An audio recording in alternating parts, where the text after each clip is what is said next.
Ada banyak orang tidak paham tentang, saya mulai dulu dengan definisi pernikahan. Dan ini sudah terbit dalam bentuk DVD manajemen rumah tangga Islami. DVD saya bisa dicari, insya Allah ada. Teman-teman Wisol terbitkan, dan juga kalau tidak salah waktu tabligh akbar saya sempat titipin di sini. Mungkin di masjid masih ada. Kalau enggak nanti kalau ada yang pesan bisa insya Allah saya bawain pada pertemuan yang akan datang.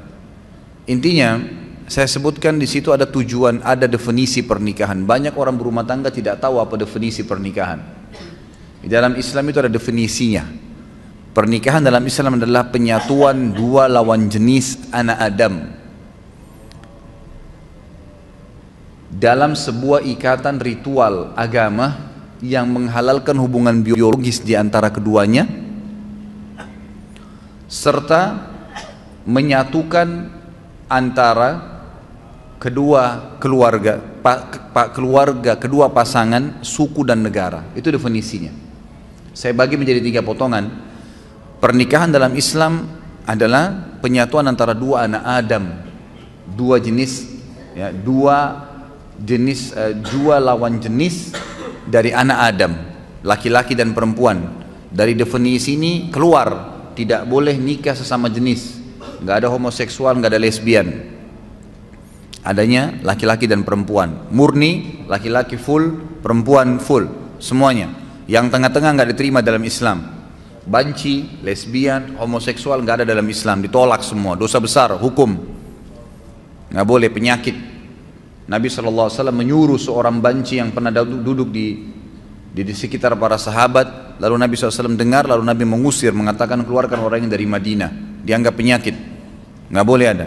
Kemudian dari anak Adam, berarti tidak boleh seseorang muslim menikah kecuali kepada manusia. Tidak boleh nikah sama jin, nggak boleh melampiaskan biologis dengan hewan, sama manusia. Dalam satu ikatan ritual agama yang menghalalkan hubungan biologis di antara mereka.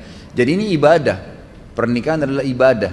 Kalau Anda yang hadir di sini sudah menikah dan belum niat ibadah waktu itu, hanya karena ajakan teman, hanya karena suruhan orang tua, hanya karena kebetulan suka, itu semua tidak ada dalam Islam. Tidak ada. Pernikahan harus jelas dari awal niatnya karena ibadah, sehingga suka dukanya kita bisa laluin. Yang menghalalkan hubungan biologis di antara keduanya, memang tujuan pernikahan 50%, 70% hubungan biologis. Allah sudah bebankan. Munafik orang mengatakan tidak butuh lihat lawan jenis. Kita butuh lihat, butuh ngobrol, butuh pegang, butuh cium, butuh curhat, butuh berhubungan jima, hubungan biologis. Itu fitrah. Kalau ada orang tidak butuh ini, dia keluar, abnormal, bukan orang yang normal. Tidak ada di situ dia keluar dari batas normalnya. Tapi kalau dia normal, maka manusiawi sekali dia membutuhkan itu. Tapi Allah Subhanahu wa ta'ala mengajarkan kita caranya dengan akad nikah. Hanya 5 menit. Si wali mengatakan saya nikahkan kamu sama anak saya Fulan bin Fulan. Kemudian si laki-laki mengatakan saya terima, selesai. Sah pernikahannya, hubungan biologisnya juga sah. Lalu dikatakan akan menyatukan keluarga kedua pasangan. Jangan antum menikah targetnya hanya pasangan kita. Kalau kita menikah, tanda kutip kita juga menikah, tanda kutip ya, kita juga menikah dengan keluarganya.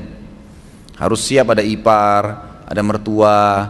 Banyak orang ribut sama mertuanya, ribut sama iparnya karena dia tidak siap. Dia cuma mau pasangan hidupnya saja, eksklusif. Iparnya datang gak dibukain pintu. Suaminya mau bakti sama ibunya, cemberut. Dosa dia. Gimana caranya? Hukum syar'i tidak bisa diubah. Ini bukan hukum rimba. Hukum Allah pencipta langit dan bumi. Laki-laki tetap wajib bakti sama orang tuanya sampai dia mati. Dianya mati. Kalau orang tuanya mati atau hidup tetap wajib dia bakti. Tidak boleh istri menjadi penghalang suaminya untuk ketemu ibunya, bakti, ngantarin makanan, ziarah kuburnya kalau mati. Nggak boleh. Haram. Dia harus dukung. Banyak istri bangkang dalam poin ini sampai seorang anak berani bangkang dengan orang tuanya. Bahkan saya tahu ada kejadian di Jakarta karena istrinya nggak suka, tadinya dia belikan rumah ibunya di sebelah rumahnya, dipindahin ibunya. Durhaka sama orang tua. Sampai ulama mengatakan kalau ada seorang anak laki-laki menikah, kemudian dia biarkan ibunya duduk di belakang, istrinya di depan, dia durhaka itu. Itu namanya, durhaka. Kecuali ibunya yang minta. Tidak boleh. Dan ini wanita harus paham nih. Nggak bisa. Kalau wanita seperti ini diceraikan, halal dalam agama Islam. Dia menjadi penyebab si anak putus dengan orang tuanya, halal diceraikan, nggak boleh. Lain kalau perempuan yang memang menikah suaminya nomor satu. Sama Anda juga sebagai laki-laki, tahu perempuan ini pada saat menikah dia punya orang tua, dia punya anak, dia punya saudara, kita punya ipar, harus bisa datang ke rumah, bertemu. Ustadz, mertua saya cerewet, nggak apa-apa, cobaan. Enaknya hidup nggak mau ada cobaan, gimana caranya? Harus ada cobaannya. Ada orang dicoba di pasangan hidupnya, di mertuanya, di iparnya, di anaknya, di tetangganya, banyak, harus ada cobaan. Kalau nggak ada cobaan, hidup kita datar terus, nggak ada seninya kehidupan ini. Nggak ada seninya, dan manusia nanti tidak akan keluar, potensi seseorang akan keluar kalau cobaan ada. Kita akan muncul ide-ide untuk mencari jalan keluar pada saat kapan? Cobaan ada. Bayangkan kalau hidup kita datar terus nggak ada cobaannya, nggak bakal keluar potensi kita. Allah SWT datangkan cobaan itu untuk mengorek, mengeluarkan potensi yang ada. Emang begitu. Hadapin, pecahkan. Ya, kan? Pahala sabar didapatkan kapan? Pada saat cobaan datang. Kalau cobaan tidak ada, gimana bisa? Nggak mungkin. Ya, kan? Istri kita hidup 20 tahun di rumah tangganya sama orang tuanya dengan pola tertentu, cara makan, cara tidur, cara berpakaian. Kita pun hidup 30 tahun di ayah dan orang tua kita dengan cara makan, cara hidup dan seterusnya. Lalu kemudian disatukan, tiba-tiba mau bisa baik semuanya? Nggak bisa. Pasti ada penyesuaian. Asas yang penting dalam rumah tangga adalah yang benar memaafkan, yang salah meminta maaf. Selesai. Dan jangan nginapkan masalah. Jangan pernah nginapkan masalah. Clearkan pada saat itu. Salah minta maaf, saya perbaikin. Kembali kepada hukum Allah, patokannya agama Allah. Benar salah itu di mata Allah SWT, bukan di mata individu. Banyak orang laki-laki lemah, begitu istrinya marah sama dia, gara-gara dia pergi ke ibunya, langsung dia, ya sudah saya nggak usah ke ibu deh kalau begitu. Daripada saya ribut sama istri saya. Subhanallah. Dudukkan istri Anda. Kamu tahu nggak hukum agama saya wajib bakti dengan ibu saya? Durhaka saya kalau nggak kesana. Kamu pun berdosa kalau kamu lakukan ini.